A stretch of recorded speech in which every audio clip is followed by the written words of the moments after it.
$29 million to strengthen the political landscape in Bangladesh.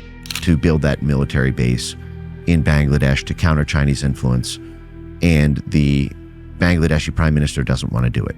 পুলিশের firing এ কম লাগছে এদের সিভিলিয়ান ড্রেসে হাতে 7.62 আপনারা নিজেই দেখছেন। As the regime change occurred in Bangladesh in August 2024 as a result of the violent anti-quota movement, it has been alleged that a genocide has occurred. Has a genocide really occurred? Or is it a well-orchestrated lie? According to the United Nations definition, genocide refers to the mass killing of people with the intent to eliminate them, either partially or entirely. Some of the historical examples of genocide are the mass killings of people through the gas chambers with Jewish origin during World War II, the systematic killing of Bengalis by the Pakistan Army during the Independence War of Bangladesh in 1971, and the ethnic cleansing of Bosnian Muslims by the Serbs during the 1990s. In each of these occasions, the number of people killed ranges anywhere from 500,000 to 6 million. A fair estimate of the number of people killed in the July-August 2024 movement is between 800 and 1,400. Although this number is significantly lower than the number of people killed in different occurrences of genocides, it is indeed unfortunate. Any time when citizens of a nation are killed because of violence, it is regrettable. However, can we really call it a genocide?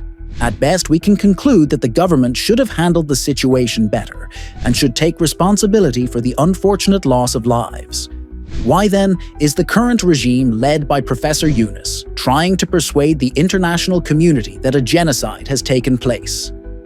Why are the anti-quota movement, students' leaders who are mostly directly or indirectly affiliated with extremist groups proclaiming that the Awami League government committed a genocide? It is now an open secret that both domestic and foreign forces conspired to topple the government, led by Sheikh Hasina. US President Donald Trump and former US State Department official Mike Pence have publicly spoken about this conspiracy. Give an example from just a few months ago, Prime Minister in Bangladesh who was basically ousted in a sort of military coup coupled with a color revolution. It appeared that U.S. statecraft was not particularly pleased with Sheikh Hasina winning this, the prime minister winning the election. And let's just say it really is vital to U.S. national interests to build that military base in Bangladesh to counter Chinese influence, and the Bangladeshi prime minister doesn't want to do it. And so our foreign policy planners decide we need to do regime change. Additionally, Professor Jeffrey Sachs of Columbia University has already revealed this regime change conspiracy in one of his articles. In 2018, following massive protests against the quota system in government jobs, the quota system was fully abolished.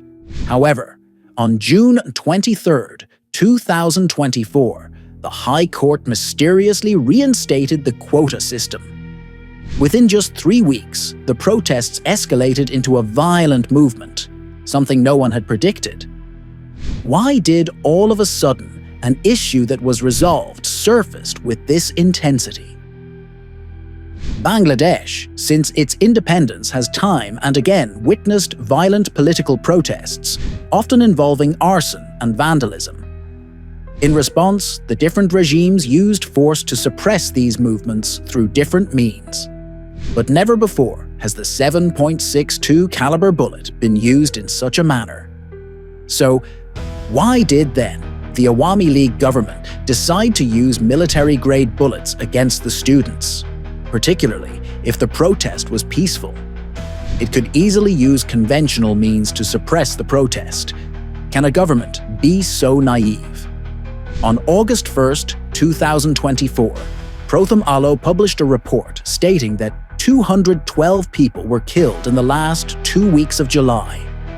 Of the 175 confirmed deaths, 137 victims, 78%, were killed by 7.62 caliber bullets, while 22 were shot with pellet guns. Use of pellet guns by the police is believable in riot control. However, under no circumstances, it is believable that police used the lethal military-grade 7.62 bullets. Where would they get this class of bullet? On February 22, 2025, the United Nations Human Rights Commission released an investigation report on the killings. It stated that as of August 5th, 600 people were killed in Dhaka alone, with 467% dying from gunshot wounds caused by 7.62 caliber bullets. The Bangladesh Army has explicitly stated that they did not open fire. Volker Turk, the United Nations High Commissioner for the Human Rights, confirmed in a BBC interview on March 6th that the army was instructed not to fire on protesters, and they followed those orders.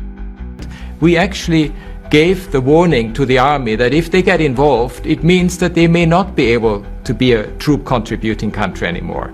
As a result, we saw changes when Mohammed Yunus took over as the new chief advisor of the interim administration. If the army didn't fire, and the BGB and police also denied using lethal force, then who fired these deadly military bullets? Brigadier General Shakawat Hossain, the former Home Affairs advisor, publicly questioned how civilian groups obtained these military-grade weapons. আমার কাছে খুব আশ্চর্য লাগছে যে যা বক্তব্য শুনলাম সে বক্তব্যতে মনে হচ্ছে পুলিশের ফায়ারিংয়ে কম লাগছে সিভিলিয়ান প্লেসে হাতে 7.62 আপনারা নিজেই দেখছেন 7.62 মানে 7.62 রাইফেল এখন ইনভেস্টিগেশন করার ম্যাসিভ ইনভেস্টিগেশন দরকার যে এরা কারা কাদের হাতে এই রাইফেল যেটা প্রহিবিটেড রাইফেল কাদের হাতে এটা আসছে এই এলাকাতে কে কারা দিচ্ছে এখানে শটগানও আছে এখানে আমি যে কজনের দেখলাম আমাদের ডাক্তার সাহেব যেগুলো দেখালেন এগুলো পুরো বুলেট 7.62 তো এইটা খুবই আমি বলবো যে উদ্বেগজনক এক তো পুলিশের হাতে আছে ইউনিফর্ম তার হাতে আছে কিন্তু সিভিল ড্রেসে কারা এটা খুব মারাত্মক মানে তার মানে হচ্ছে যে আমরা সিভিলিয়ানকে আর্ম করেছি Who were these civilians that used 7.62 caliber bullets? Why was there no investigation? This should have been the first priority of any government investigation. These weapons should have been seized immediately. However, despite 7 months passing since Professor Yunus took office, there has been no investigation into even a single death caused by 7.62 caliber bullets. Is it the case that the culprits who used these bullets were in fact part of this movement? Is it a credible possibility that the Yunus-led government knows about them and is trying to safeguard them? Isn't it true that Professor Yunus basically admitted that this so-called anti-quota movement was in fact a meticulously planned conspiracy to unseat the government led by Sheikh Hasina?